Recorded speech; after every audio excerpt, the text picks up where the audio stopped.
Tá saindo no microfone? Tá. Então tá bom. Vamos para o nosso primeiro painel. Um painel muito especial que fala sobre confiança. Aqui na Crescimento nós falamos muito sobre a importância das relações de confiança e nós vamos falar da governança que gera confiança e como o fortalecimento dos conselhos amplia a credibilidade e atrai investimentos sociais. Esse painel vai trazer reflexões sobre o papel dos conselhos no fortalecimento das organizações e das sociedades civis e na relação com as empresas e os investidores. Para otimizar o nosso tempo, os currículos dos participantes estarão aqui na tela, então eu vou fazer uma breve apresentação e passar a palavra para a nossa moderadora Estânia. Quero convidar ao palco, por favor, Juliana Simó, sócia e diretora de Operações e Finanças da Crescimento. Seja muito bem-vinda. Quero convidar Guilherme Borges, advisor, conselheira e presidente de conselheiros da Trends Innovation. Seja bem-vinda. Valdir Mafra, presidente do Instituto GESC, sócio-diretor da Integritas Desenvolvimento Humano e Organizacional. Bem-vindo, obrigada. Fabiano Machado da Rosa, coordenador do Comitê de Auditoria do Pacto Global da ONU, membro do Comitê de Integridade do Sistema B Brasil e conselheiro de várias organizações, sócio fundador da PME Advocacia. Bem-vindo. E para mediar esse painel que vocês já viram que será fantástico, a nossa conselheira consultiva da Engaja Brasil, Estânia Moraes. Seja muito bem-vinda. Obrigada.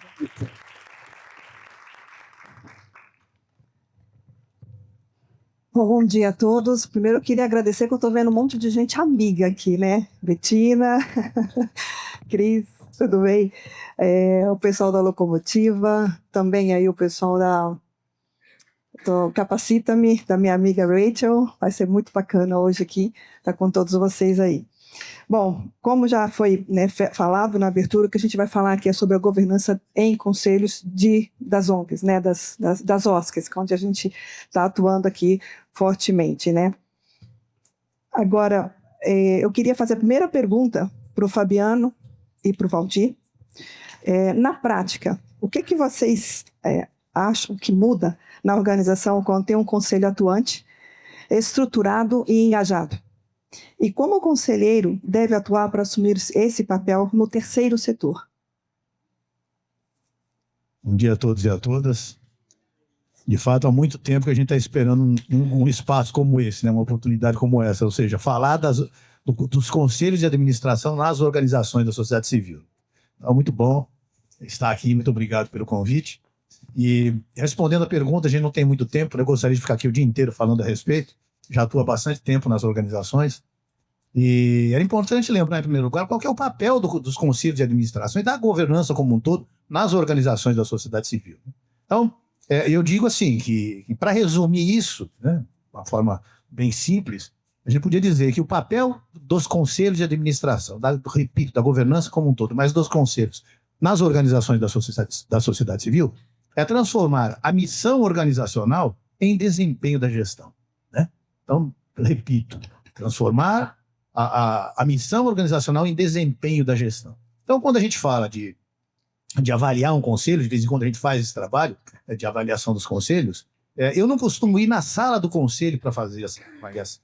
Não é da sala do conselho que a gente vai entender isso, que a gente vai buscar isso. Onde é que a gente vai? A gente vai na gestão, né? Porque como a gente costuma dizer, quer dizer, o conselho diz onde, né? As organizações, a gestão diz como. Né? Então, nesse sentido, o conselho, as organizações fazem e os conselhos garantem que seja feito. Então, lá na gestão, o que a gente... São 3 perguntas que eu costumo fazer. Isso, inclusive, o pessoal falou aqui do COSO, né? Tem muito a ver com a questão do ambiente de controle no COSO. Né? Um pouco diferente, mas também mais ou menos vem dali.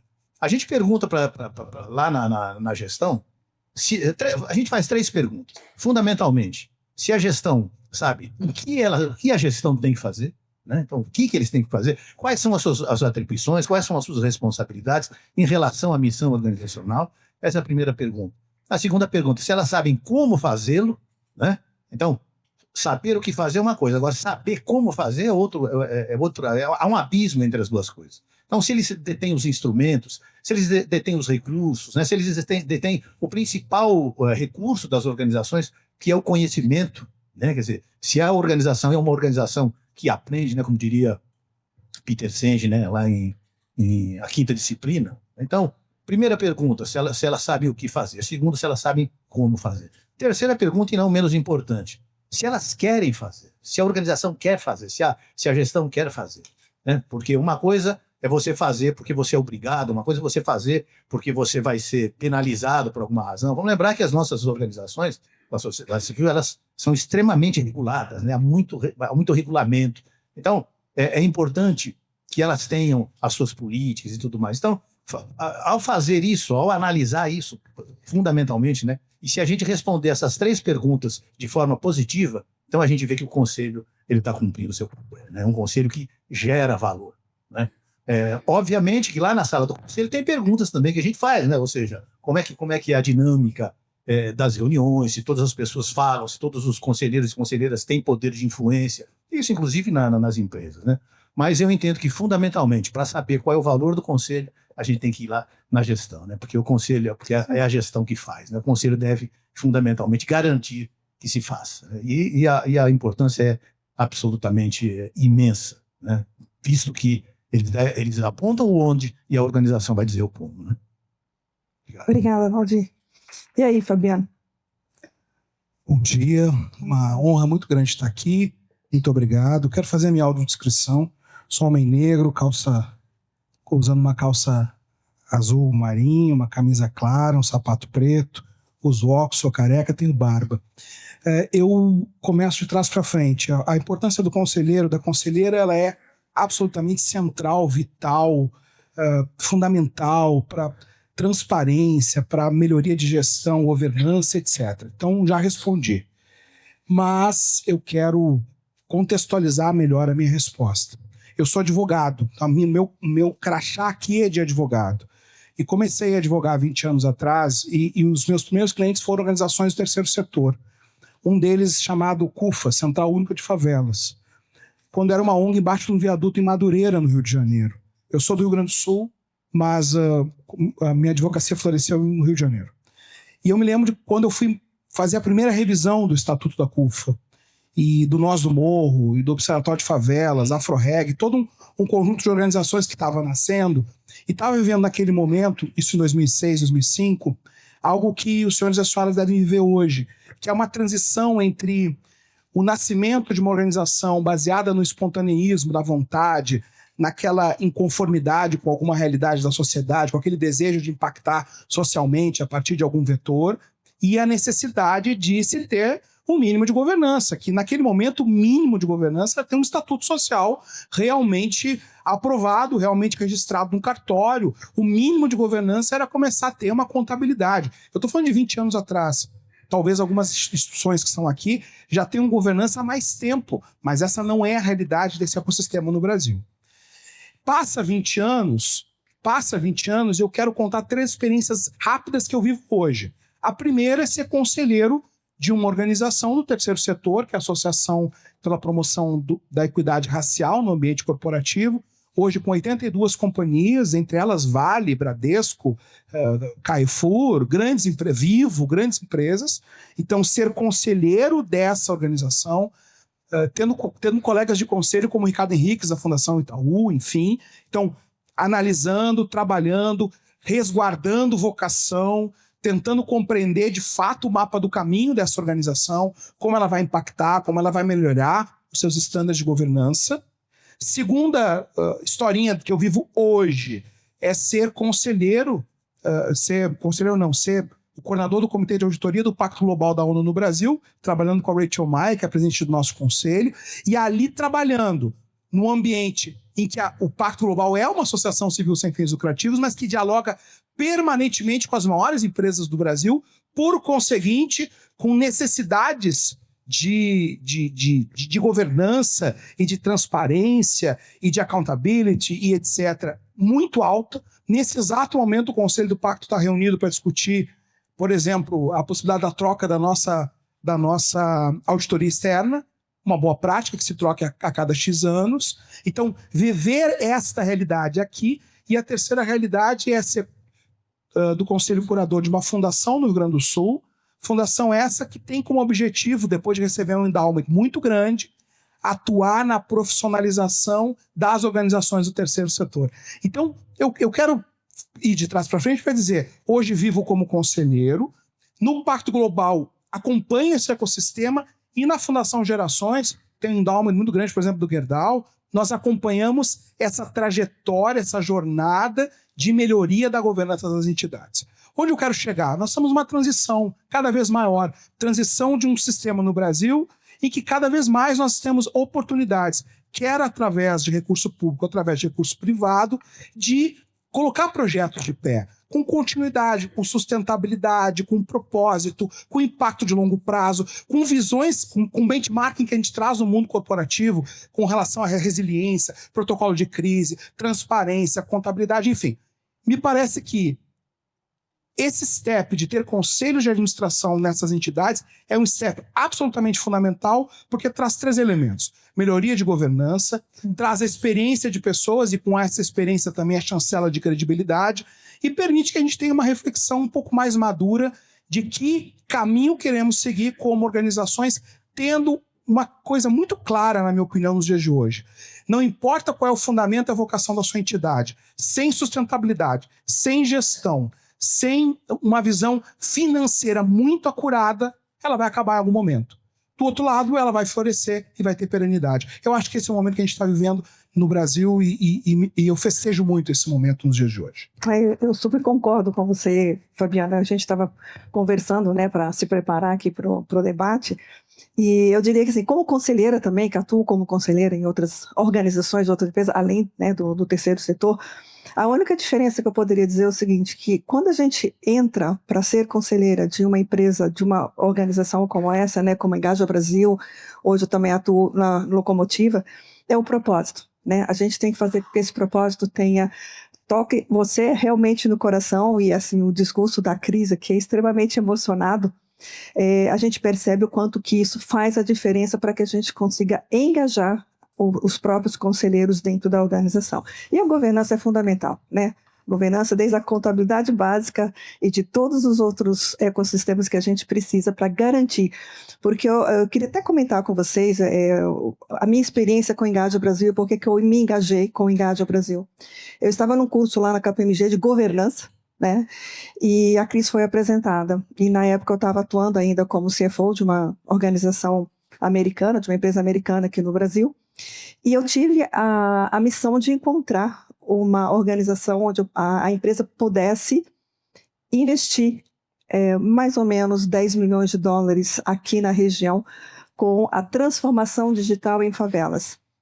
E eu olhei para um lado, olhei para o outro, não consegui encontrar onde eu teria uma lista dessas organizações em que eu pudesse indicar para a minha empresa.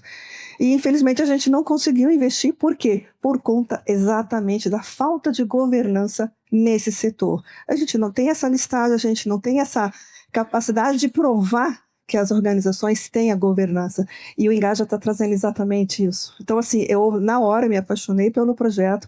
Eu vi que realmente era o que faltava para que a gente tenha essa consistência dentro das organizações sem fins lucrativos. A gente precisa ter o mesmo tipo de governança, ou seja, o mesmo compromisso com a sociedade, nas demonstrações bem transparentes, né? E ter toda essa condição, porque o investidor social, ele quer o quê? Saber se o dinheiro dele está sendo bem empregado e está alcançando o objetivo da própria organização e dele como organização da sociedade civil.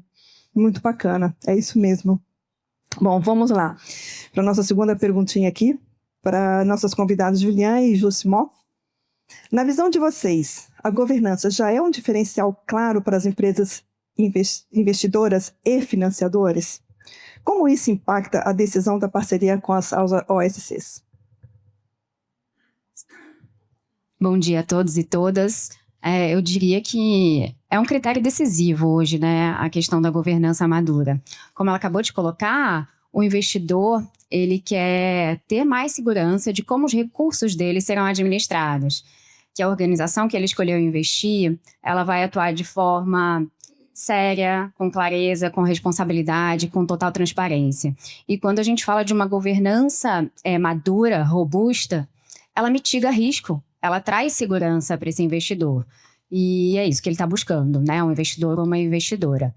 E o que isso reflete? O que hoje a gente pode falar, independente da organização, o que é uma governança mais madura? Como também já foi colocado aqui, é ter um conselho bem estruturado, possivelmente até com um conselheiro independente, processos muito bem definidos, políticas de compliance, auditorias, ter rituais bem definidos, ter um processo de tomada de decisão e, principalmente, eu diria que uma demonstração financeira muito transparente e clara.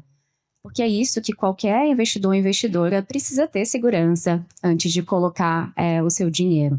Então, eu diria que hoje ela não só é forte, mas ela é um critério decisivo. Ela é o primeiro filtro ali que o investidor precisa olhar.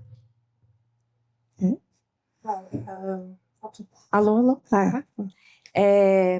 Bom, antes de falar sobre investidor, antes de falar sobre a expectativa do investidor, queria dar um passinho atrás e falar um pouquinho do conceito de governança e o conceito de conselho, porque eu acho que a gente fala muito de governança, mas eu acho que é um termo muito complexo e muito difícil de ser compreendido. O conselho é apenas uma das estruturas de governança. E quando a Cris dá aqui o depoimento dela, acho que fica muito claro uma das missões do conselho, que é separar um pouco o que é emoção do investidor social do que é, de fato, gestão. Uma das grandes dificuldades do empreendedor social é se desvincular dessa emoção, desse propósito, para que, de fato, a gestão aconteça. Só depois que eu acho que vem a governança. Então, num primeiro momento, olhando para investidores sociais e organizações sem fins lucrativos, o que a gente precisa fazer é garantir uma boa gestão. E isso a gente não tem nem nas empresas brasileiras de empreendedores que visam lucro, quanto mais das que não visam lucro, porque nós somos um país jovem em qualidade de gestão ainda. E quando vem um conselho e vem conselheiros independentes, fica maximizado olhar para a gestão e enxergar onde que ela tem desafios maiores. Então, agora entrando um pouco na questão do investidor, como que o investidor vai investir numa empresa em que ainda há dúvidas sobre a qualidade da gestão daquela empresa? Eu sou conselheira de uma organização no Paraná que atua com crianças com necessidades especiais e ela tem um sonho que ela carrega, né, a presidente ali, ela tem um grande sonho que ela carrega há muitos anos, mas ela tem muitas dificuldades de gestão. E em vez de esperar a empresa ter maturidade em gestão, ela foi atrás de governança. Uma empresa estruturou a governança dela para que depois viesse um conselho. E o conselho hoje, olha, estrategicamente, ele permite que a Rosana, né, essa presidente, quando ela está naquele momento do conselho, ela enxergue a estratégia por trás do propósito dela, porque ela só vai conseguir chegar naquele propósito e, de fato, conseguir os benefícios que ela busca para aquelas, né, crianças com as quais ela trabalha, se ela enxergar a estratégia, se ela enxergar a perenidade, se ela tiver uma organização de processos, de métodos. E o investidor quer o quê? Ele quer transparência, ele quer que o processo decisório seja maduro, e nem sempre, quando a emoção está lá envolvida no dia a dia, o presidente ali da instituição consegue maturidade nas decisões. Ele quer alinhamento com a missão, como já foi falado aqui, mas um alinhamento também estratégico. Ele quer o comprometimento desse presidente. E para isso, a prestação de contas é fundamental. Ele só vai ver, de fato, o comprometimento se houver uma prestação de contas muito clara. E para isso, eu acredito que a Engaja faz toda a diferença, né? Ela deixa muito claro em que estágio da gestão e da governança essa empresa está. E ainda, eu acho que um outro ponto muito importante da realidade do conselho ali é trazer mais cabeças pensantes, né? É tirar do empreendedor social o peso da decisão. Ele para de decidir exclusivamente com o que ele enxerga como importante e passa a discutir. O conselho, acima de tudo, e eu estou falando de um conselho consultivo, o conselho consultivo tem ali o papel de orientar, questionar, gerar consciência, de ampliar a visão, de questionar, e tudo isso acaba contribuindo para que esse gestor ganhe maturidade na gestão. E esse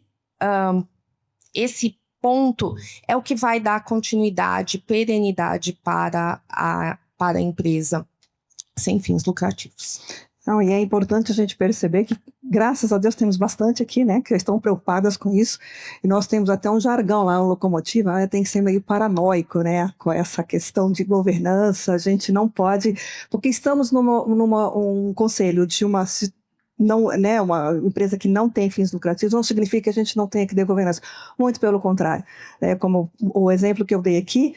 A gente não conseguiu investir porque a gente não conseguiu provar, além da emoção do presidente, que a gente sabe que existe, porque todo mundo que cria uma organização tem o seu propósito embutido ali, né? Então, isso é fundamental que a gente perceba que qualquer organização que queira realmente ser vista como uma organização que possa receber dinheiro, né, de investidores ou compromisso da sociedade, ela precisa estar engajada com a governança, sem dúvida. O conselho vai dar mais elegibilidade para essa parceria, para que o investidor venha, né? Mas obviamente que a gente precisa ter uma série de processos ali de governança, né? Métodos que garantam que o conselho não está trabalhando apenas, né, para inglês ver. Isso é muito importante e, de novo, para isso a Engaja vai fazer toda a diferença. Sim, tem que garantir, né? A garantia não é só jornal, ela é o conselho do Engaja. Então é isso. Essa última pergunta aqui, aí a gente vai deixar um tempo, não sei se a gente vai ter um tempo para perguntinhas, né? Mas aqui é para todos, né? Eu gostaria de entender um pouquinho que vocês falassem um pouquinho mais, né? A pergunta aberta ao público, né? Fica claro, né? Que a governança não é custo. É alavanca e confiança e que causa impacto.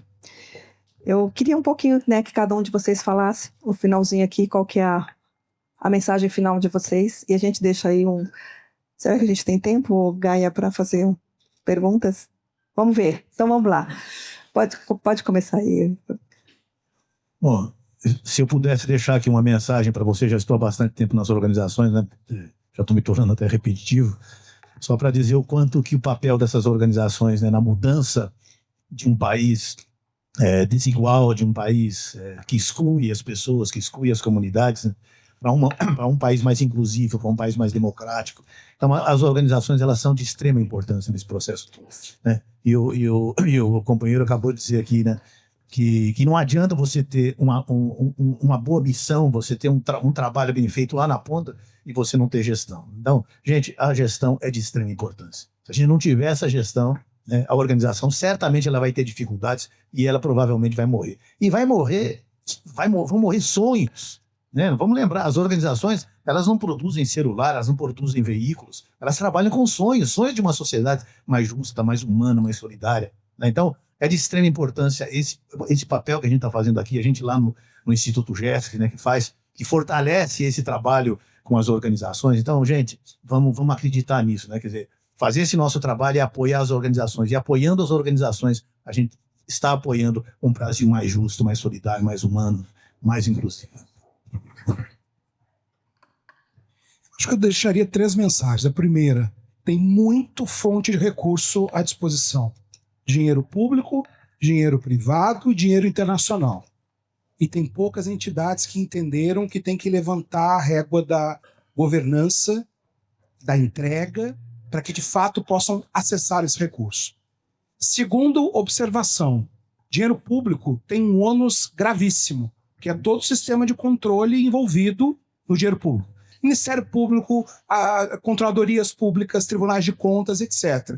Portanto, aqui temos uma necessidade muito grande, eu faria essa provocação, de novo, meu crachá de advogado, faria uma provocação muito grande do cuidado com a gestão desse recurso, com a contabilidade, com a prestação de contas desse recurso, e com uma visão muito clara do que a lei aceita e do que a lei não permite com esse manejo. Eu digo muitas vezes que quando você acessa o recurso público, você abre a porta da sua entidade e convida o Ministério Público para sentar ao seu lado. O que ele vai encontrar? Se ele encontrar alguma coisa muito boa, show de bola. Se ele não encontrar, é um problema garantido. Terceira observação.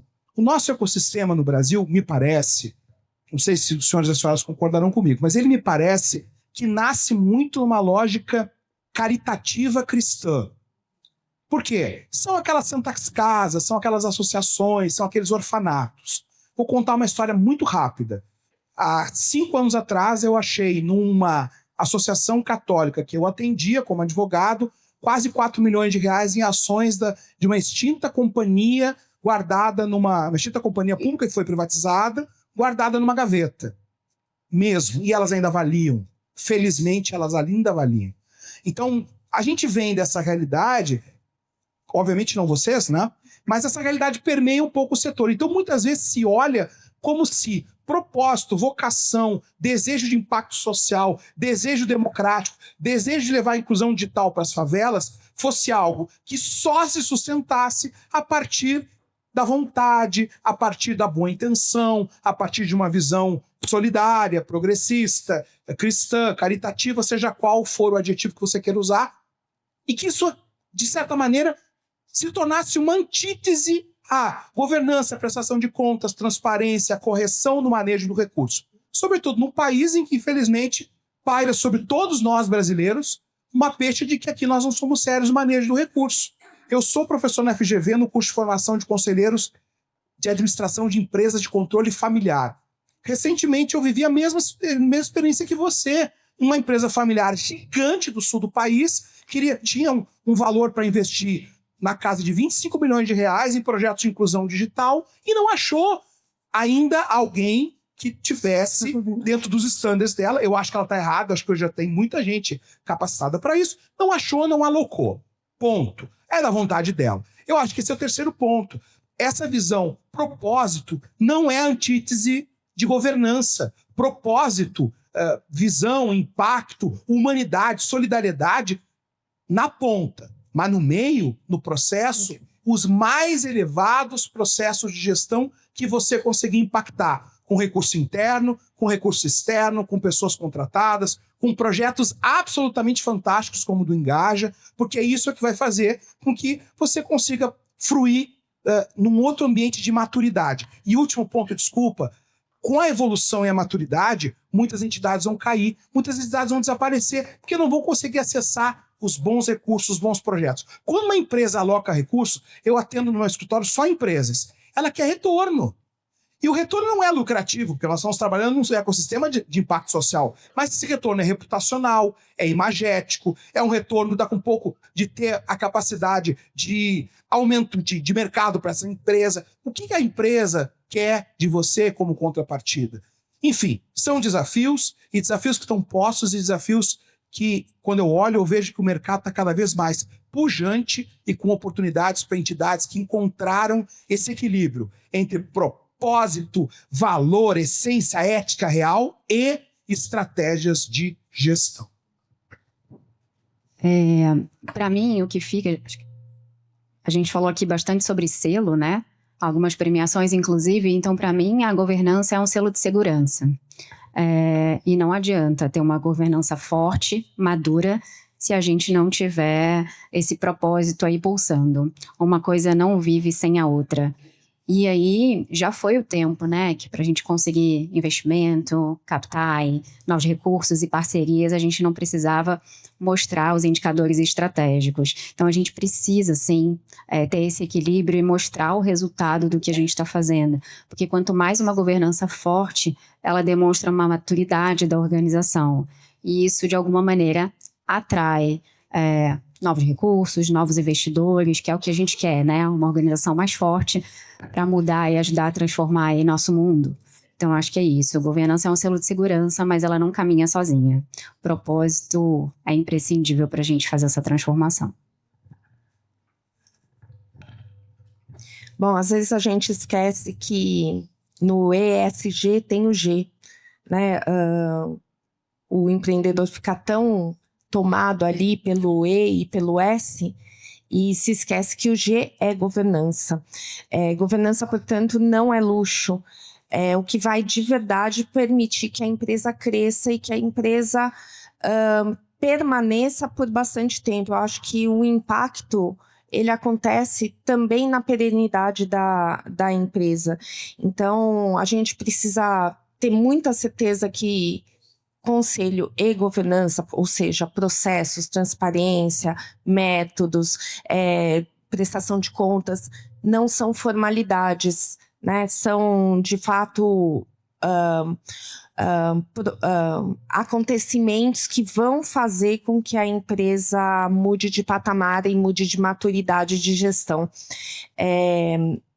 Acho importante lembrar que vindo, né, eu sou presidente de uma associação de conselheiros, então quero comunicar de forma clara que tem muito conselheiro buscando uma associação, uma instituição para trabalhar, e muitas vezes com muito boa vontade e até disposição para pro bono. Na nossa associação nós temos mais de 120 associados e ali cerca de 40% ainda buscando uma oportunidade em conselho. Então, a governança também não precisa custar cara, né? Ela pode ser adquirida de em formas de parceria e que vão contribuir para essa perenidade das empresas. E reforçando, né, a grande maioria aqui já é conselheiro, né, então a gente percebe que o papel do conselheiro é extremamente importante para que a gente traga essa governança para as associações, né, para que elas sejam parcerias confiáveis e suscetíveis de receber cada vez mais investimentos. E é bacana isso, eu tive lá em Campinas, né, de vocês não. Eu tive num evento em Campinas lá de vocês. Foi bacana. Acho que da Inova, que é uma parceira nossa. Ah, sim, foi da Inova, é verdade. Bom, chegamos ao fim. Temos para pergunta? Ai, que bom. Alguém tem alguma pergunta? Alguém gostaria de interagir aqui com os nossos ilustres palestrantes aqui? Vamos fazer uma foto. Vamos, então vamos. Nenhuma pergunta? Todo mundo está com a governança em cima aí? Tá tudo certo? Obrigada, Zé.